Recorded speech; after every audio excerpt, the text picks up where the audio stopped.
if you come with your intentions before the group, we're a group, but I also want a solo project, or I'm the songwriter and I want to write songs, not just for our. But I don't think when the group comes together, it's like that. Yeah. When it's a group. But the Jonas solos, Brothers, for example, the Jonas Brothers will always be the Jonas Brothers, but Shawn Mendes has his own thing as well. They all have their own. But when they talent. first started, nobody said, ooh, I'm going to go out and I'm going to be my own thing. Beyonce, when she first started, wasn't like, ooh, I'm going to be Beyonce. Yeah. She was, I'm part of the group. Because as the group grows, now the separation begins. That's very true. I'm the one that's doing all the writing.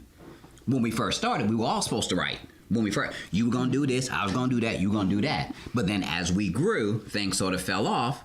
I'm the one with the good work ethic. I'm putting in 40 hours a week. You putting in 2 hours a week. I'm the one in the studio trying to get this mix right, but you know, in the club someplace. And your work ethic isn't the same as my work ethic. And your talent is not the same as my talent. Okay, I think that's the big key is the talent piece. Because I think about Justin Timberlake when he pulled away from NSYNC. Yeah. You know, Michael Jackson, Jackson 5. You know, even Lauryn Hill from the Fugees. Like at some point, that talent, if your talent is going to shine, then it's going to shine, and that gift will make room for you. Right, and then the person is thinking, well, why am I dragging everybody else along? Why am I having to cut my check 5 ways when I can have my own check and cut it one way? Yeah. That's even in business, but I've always thought that it was best to have a business therapist, a group therapist, or whatever you're in. So there's got to be a mediator there that will help you all see each other's agendas as a group and an individual. And if you want to be the Beyonce of the group, then maybe your genre is not just, we do great in this realm together. However, who was that? Look at the Clark sisters. They didn't have a choice. They were going to be the Clark sisters, period. Yeah. Dr. Maddie Moss wasn't going to have it no other way. Sisters it is, and sisters you'll die. Yes. But each one of them have their own unique flair, own unique style, and they all were able to respect each other's style, but then also carry their own individual solo projects. Dr. Maddie Moss was the glue that made them recognize each other's gift and make them work equally. Like, not one is carrying this whole group, but everybody does their own, you know, does their part.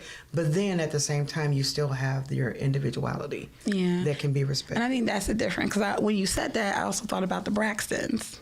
Yeah. And how even though they started as sisters and family, Toni was the one to really accelerate her giftings and talents in her career. So I think the Clark sisters is actually an anomaly when it comes down to groups, especially in the area of entertainment. I think it's the grooming, period. It is the grooming, not just the manager, but the grooming of making sure. When I watch the Temptations and all of that, they all started off with a manager that believed in them equally, that saw them and saw their abilities equally, what they could do. And it was always an individual that went off to the left and decided it was always a David Ruffin in a group. But he didn't start off that way. They all started off humble and that's I'm why appreciative. But that's where we're a team. And that's where the manager comes in. But even with a manager, you have the influence of the public. So now you have the women that are screaming your name. They ain't screaming your name or your name. They screaming my name. You know, so how come my check ain't a little bit bigger? I wrote this song. I did this. I did that. You just showed up and sung background, but yet now I'm having to share my spoils. And again, so if your daughters were in a group together, it is still your responsibility to make sure that they understood their sisterhood first. This is what she does, and this is what they like. When I say the manager or the therapist or whoever, the group leader, that not the performer, not the artist, but the one that helps keep leveled heads above water, it's always a responsibility to say, literally, don't let it be a shock. Hey, you're doing great, David Ruffin. You know, group, you guys are phenomenal, but let's come up with a song that highlights Choir Boy. Let's come up with this, let's come up with that. Or if you decide, listen, I just want to write. So let's get like the Jonas Brothers. It sounds the Jonas good Brothers. at But then first. you get a big time record producer says, I'd like to do a solo project Yes, with you. I don't want and you. here's a I $1 want million you. contract Yes. for the solo And project. the whole time, the See ya. manager, That's what people do. The whole time, yes. the manager is saying, "This is where they're going. This is where we're progressing." The way that you're presenting it is the way that it happens, and that's why there needs to be people in place as they develop. This is where their skill set is sending them. It's not a surprise. It's not a hate on you, but this is what's happening when it's not openly discussed. I've been brought into joint mergers with companies before, literally with the leaderships of different companies, so that I don't gain anything from their joint merger. So when I have them all sit together, what is your organization's agenda? Let's not make it hidden. Where are you really trying to go? What does this opportunity bring to you? So what it does, laying all that out in the open of what my personal expectations are, not the expectations of my company. When it comes to the bottom of it, I'm about to make $1 million. I got staff and employees that will have longevity in their jobs, which will help them get what they want. But me, I own this. I'm about to make $1 million, and this is what I want to do with it. When those agendas are eliminated or exposed, they don't look so derogatory or negative. And then those that I've sat with doing joint mergers, they've actually said, and I tell them, I said, now you understand what drives him to make the decisions he makes. And where those decisions may be impactful for you and make you feel slighted, but understand his ultimate agenda and goal for bringing his entire organization to the table is so that he can accomplish his personal, as you have, and as you have, and as you have. And that has always created the most easily transitioning and respectful joint mergers that I have personally worked with, because now the CEO's agenda, which nobody ever wants to talk about, and I hate when they say agenda because it makes it sound dirty. You're like, he had an agenda. Duh. Everybody has an agenda. Yes. But when you don't expose it in certain levels or platforms, it seems So do you think this derogatory. can be transformed into entertainment? Absolutely. Absolutely. What is your agenda? Where do you want to be in your career? Where are you trying to go? We're a strong group. I just want to say a strong group, and I just love my brotherhood, and all of you are just wonderful. And we Until that $1 million contract comes through. Exactly. So everybody says the right thing, what you think they want to hear, in order to keep the harmony and the peace until the offer comes. Yeah. So And that is now clearly you're why like, they need to have me there as a mediator for a joint merger. And then you can make that There, $1 million. right I gets a cut. I gets a cut. But literally, I mean, and it does, but when I come in, it's because I don't want you to say what's best for the group or what's best for the joint merger or what's best for the community. What are you? You, Melanie B. That's me. Solo. What do you want to get out of this when it's all said and done? She looking for a booty call? And if that's what you want, by all Be honest. means, Yes. Put it on the that's table. it, right? Right. When it I goes come back to out- relationship. and when I come out and do whether that, it's a I don't- business relationship or a personal relationship, it all boils down to everybody having a particular agenda. That's true. And as long as everybody knows it, and as long as everybody's comfortable And with keep it open it is and what it exposed, is. yes. Exactly. And it's how you ask that. But I you don't just come know- in like, what's your agenda? What you want? But a lot of times people hide their agendas. That's what I say. Because You don't they just come in say, and ask The about yes, to it. keep the harmony. they say because what they're they not feel yet like you ready- want to hear. That Right. is why you don't approach it that way. It's a therapeutic way that you do, and you just ask a person about themselves. You can find out, I can find out somebody's agenda without them telling me what their agenda is. That's Where if did you come you're from? What are you doing? intuitive in that Yes. regard. Not everybody's But like that. And that's why I'm saying you get someone that's like, it's not your homie coming in, like, so what y'all want to do? It's not that. It is literally an art. It's a psychological way. It's a format. It's a science.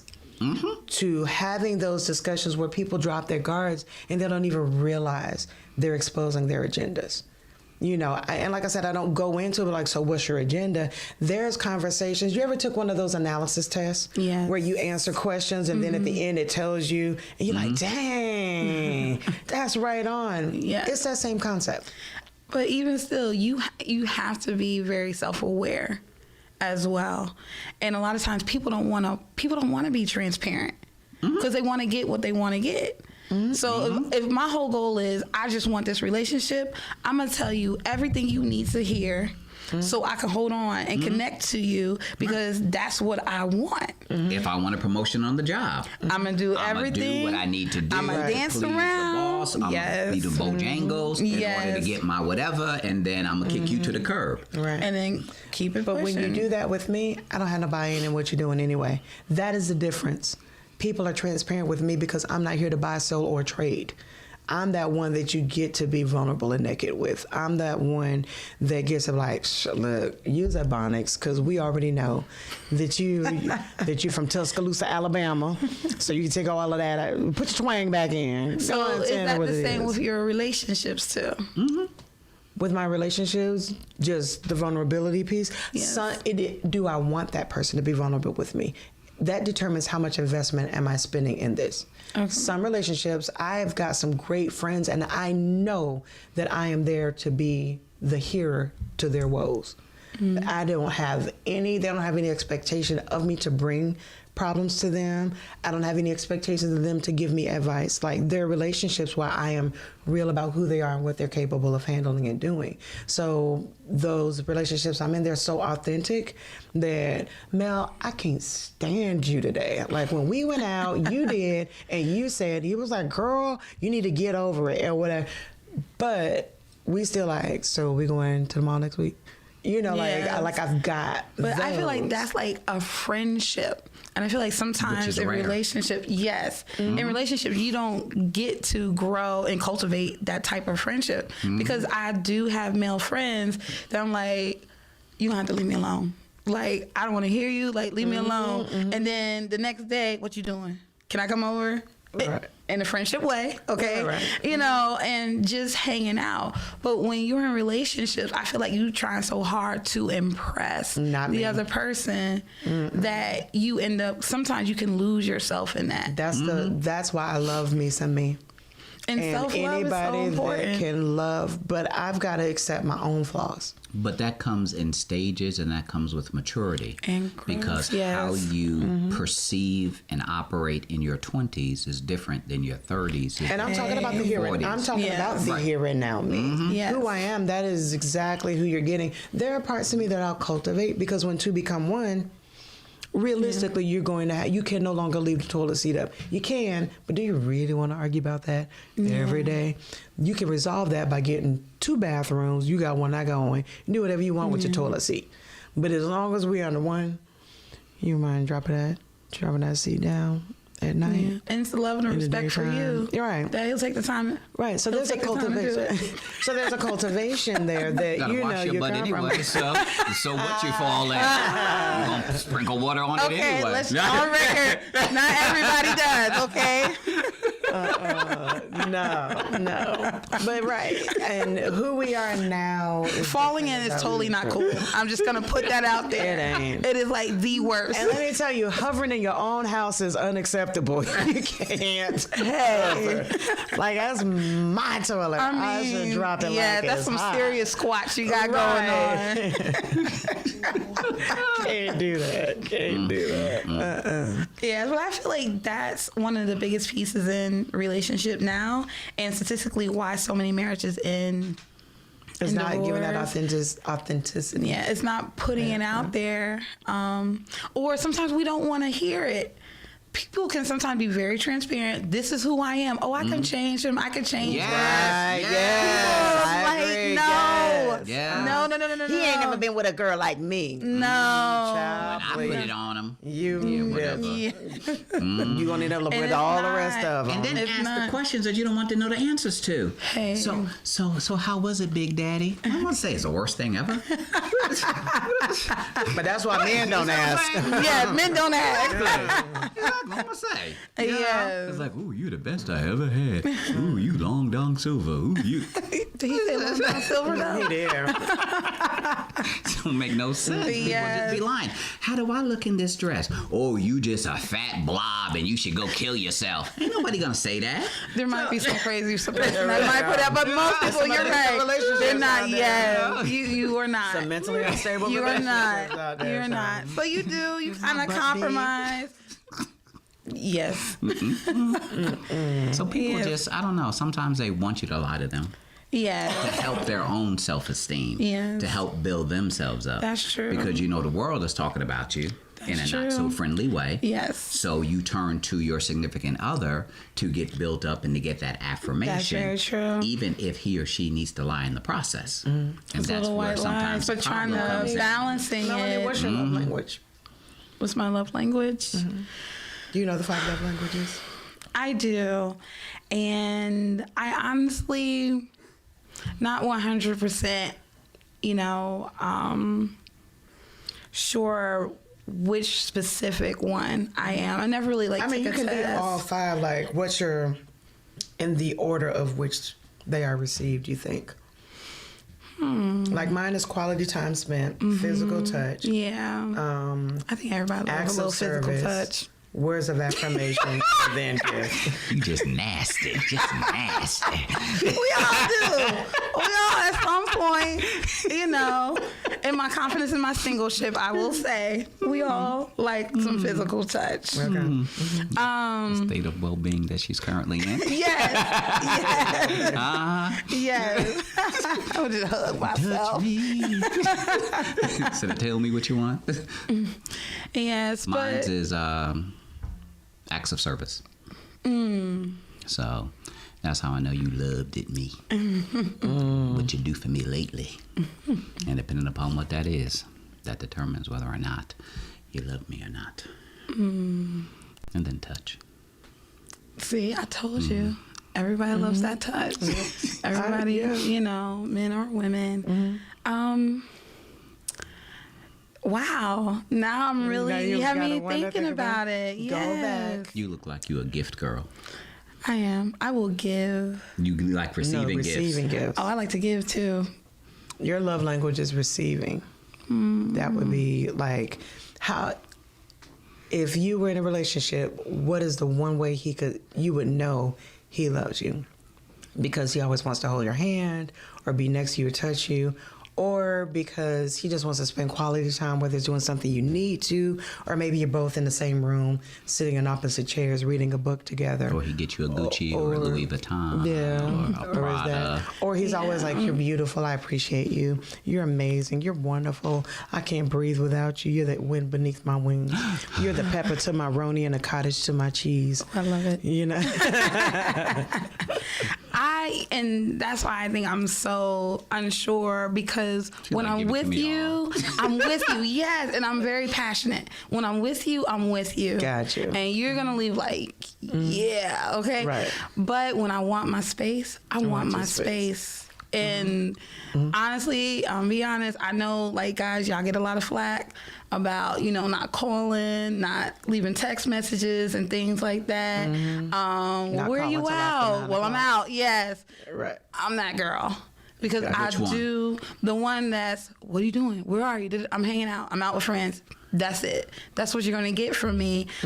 Because, again, I like my freedom. Asking, No, They're asking me. and you're like, So a lot of out. times in my Are relationship, you asking them? they're asking me. Right, but are you asking them? Is that your MO? No. Okay. You do you, I do me. Okay, And I think okay. a lot of that comes from my first serious relationship was a long distance relationship. I was in college in VA. He was in the military at Jacksonville, North Carolina. Military people. I do. That's a whole nother story. We're not gonna roll there. I do me, you do you. But when we're together, that's our time. Right. And unfortunately, I took that into other relationships. And when you're a man and I want to know where you are, what are you doing? I just want to say hi. Can I come by your job? Can I come by your house? Can I do this and do? I'm just like, I like the space. Your space, your freedom. And then when I'm with you, though, you have me 100%. Phones off, yes, that's I'm it. gonna give it to you. You gonna be on Monday. You gonna be Tuesday. You gonna be Wednesday. I'll get with you on Thursday. You Friday. I'm good with God on monogamous Sunday, relationship. but just stay on But your I day. do. You Monday ain't Monday yet. It's only Friday. You Monday, all right? And Monday you can't lover. mix the two. That's why you gotta have a love calendar. Exactly. No. You have to have a chart and everything. But my birthday Draw. Thursday is gonna be Monday this year. Yeah, we celebrate. We You want the celebrate. Monday before or the Monday after? You decide. And that's how it goes. And that is exactly how it goes. And that's my qualms, that's my hangups, that's my flaws. And I think between, teaching and being a mom, grading papers, lesson plans, and doing things within the ministry, I'm busy. I stay busy. So when I come home and I just want to relax, I just want to relax. If I don't want to pick up the phone and say, hey, babe, how you doing? How your day? Because I'm tired. And I just poured myself into students. Right. So I have nothing left to give. I have nothing, and then I go home and then I have to take what I have and pour it into my own child, because you want to be strong, you want to be good. Right. So when it comes down to you, if it's a text, You just leave him hanging. I know, and I'm gonna put it out there, and I think that's why it's so hard for me to really grasp which my love language is because I don't think you find that very often in women. Right. Right. I really That's true. don't. You don't find it, and I've had people tell me, "You the dude in a relationship." Right. I've heard that so many times. Run with that. Yes, and so my whole mindset is like, it is what it is. My recommendation would be to find your love language. And literally, for me to know my love language lets me know whether me and somebody is going to be compatible. Because then you really know. If you found somebody and quality time is not their love language, then you ain't got to worry about them. Where you at? What you doing? How you going? What's going on? What is it? Because they're right. Because their love language may be words of affirmation. And literally, you could text just thinking of you, and they're like, she's thinking of me. She said I'm awesome. That's it. But they will also know in your love language. That's all it took. Right. That's all they needed. But if they know your love language and how to respond to that, you won't feel suffocated. Because they will actually understand that your love language is not quality time spent. That ain't if that's what you just told me, that ain't your love language. All up under me and all that other stuff, that's not it. My space. So yours may be gift or it may be acts of service where they just help you out unnecessary. You come outside of your car clean. Hey, text you. Just stop by and wash the car for you. Shut up. And you ain't bother me? You ain't ring my bell? You ain't need no Windex? I'm keeping that one right now. Yes. You see? So find out your love languages and then you know. Like, No. Like she gonna be alone for a long time. A long You'd be surprised. time. You'd be surprised. You want that car washed? I want my waxed. And So, Melanie, tell us again the day and time your show comes on. My show is on Saturdays And what's it at called 9. It's Melanie B Show. Melanie B Show. Yes, Saturdays at 9. 30 a.m. Eastern Time. Excellent. Yes. Excellent. Well, we definitely look forward to hearing it. family, you're tuned in to the Profit and Growth Hour here on WDRB Media. The voice of the community. Now go wax my car. You sick. What? You wash the car, then you gotta wax the car, right? That's true. It's a combination. That's true. You gotta protect it. You gotta Exactly. protect that paint. Yeah, you gotta do both. That's what. Yeah. That's how we That do. would hurt. Yeah.